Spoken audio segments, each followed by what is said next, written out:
ខ្ញុំនឹងបង្ហាញអ្នកទាំងអស់គ្នាអំពីការធ្វើឬក៏បង្កើតនៅវីដេអូដើម្បីសម្រាប់ផុសនៅលើ TikTok ឲ្យវាត្រូវទំហំត្រូវសាយតែយើងគួរបង្កើតវីដេអូបែបណាធ្វើឲ្យ TikTok វាងាយស្រួលក្នុងការ approve ឲ្យវីដេអូរបស់អ្នកទាំងអស់គ្នាលោតឡើងទៅលើ TikTok បានលឿនអញ្ចឹងណាអ្នកគ្នាចង់បានចំណេះដឹងថ្មីៗកុំភ្លេច Join Channel The DTT Team The DTT Team គឺជា Channel ដែលចែករំលែកទាក់ទងនឹងបច្ចេកវិទ្យានិងគន្លឹះថ្មីៗទាក់ទងនឹងបច្ចេកវិទ្យាខ្ញុំគិតថាមេរៀននេះគឺវាសំខាន់ហើយវាមានយើងបើសិនជាយើងមាន website ឬក៏មាន app ដែលធ្វើខ្លួនឯងដែលយើងស្គាល់ជំនាញហើយអ្នកនរគ្នាប្រើ app នេះបានតែបើសិនជាអ្នកគ្នាគិតថា website នេះអាចជួយទៅដល់អ្នកនរគ្នាអ្នកនរគ្នាអាចយកវាទៅប្រើប្រាស់បានអញ្ចឹងហ្នឹងហើយអញ្ចឹងបើសិនជាអ្នកនរគ្នាជាដំបូងគឺមានធ្វើជាវីដេអូ presentation logo IG អីនេះមានច្រើនអញ្ចឹងអ្នកគ្នាអាចកន្លែងមួយកន្លែង research នេះបានហើយបន្តមកអ្នកនរគ្នាវាយពាក្យថា TikTok វីដេអូចឹងទៅយើងចេញtemplate មួយនឹងមកយើងទៅធ្វើមកវានឹងនាំយើងទៅ template មួយដែលយើងអាចបង្កើតនៅវីដេអូទាំងអស់បានចឹងណាអូខេហើយបន្តមកវានឹងមកដល់ផ្ទាំងមួយនេះចឹងណាគ្នាហើយផ្ទាំងមួយនេះវាមាន template ច្រើនមែនតើបើសិនយើងចង់ប្រើវាអានេះស្រាប់ចេះក៏បានដែរចឹងណាប៉ុន្តែខ្ញុំចង់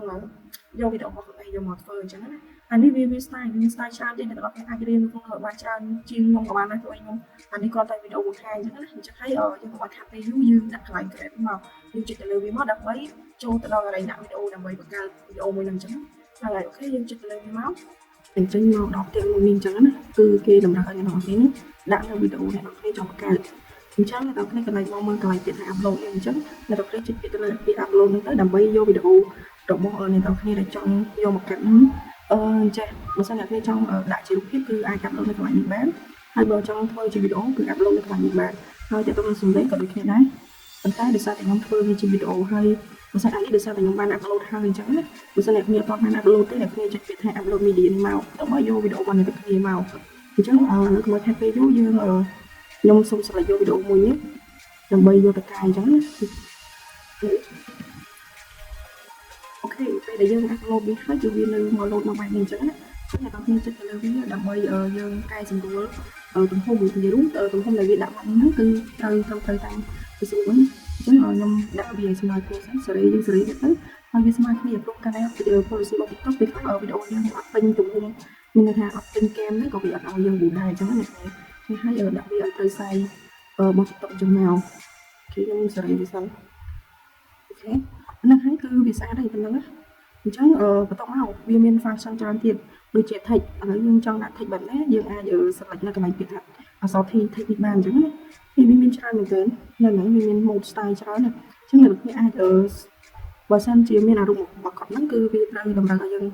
បង់ថ្លៃអញ្ចឹងយើងយកតែមួយនេះដែលគិតតែស្អាតហើយវាអត់គិតថ្លៃវា free អញ្ចឹងជាមួយអាចទៅរកមួយមកដើម្បីធ្វើការឧទាហរណ៍អូខេឥឡូវខ្ញុំមកព្យាយាមរកសិនថាមួយនេះអាចស្អាតយើងមើលទៅសមអញ្ចឹងថតឲ្យខ្ញុំយកនេះខ្ញុំយកមួយហ្នឹងអញ្ចឹងខ្ញុំចុចទៅលើវាទៅពេលដែលយើងចុចទៅលើវាហើយគឺយើងអាចកែវាបានហើយវាទាំងមួយអញ្ចឹងបន្ទាប់មកខ្ញុំនឹងដាក់អកោនេះខ្ញុំនឹងដាក់គេថា download now ឬក៏ shop now ឬក៏លើមួយអញ្ចឹងអ្នកនរគ្នាអាចដាក់បានខ្ញុំដាក់គេថា download now អញ្ចឹងអូខេខ្ញុំទៅសម្រាប់download now យើងគឺវាស្មាតទៅមកទៅបានមកខ្ញុំសុំដូរពណ៌សទី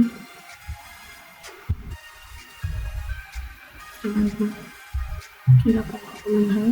ខ្ញុំទៅយករូបព្រួយមួយដើម្បីយកដាក់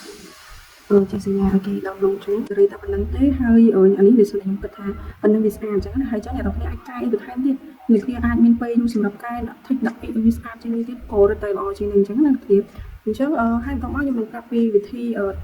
យកវាចេញអញ្ចឹងណាអញ្ចឹងអ្នកនរគ្នាអាចចុចកន្លែងពាក្យថា file នេះ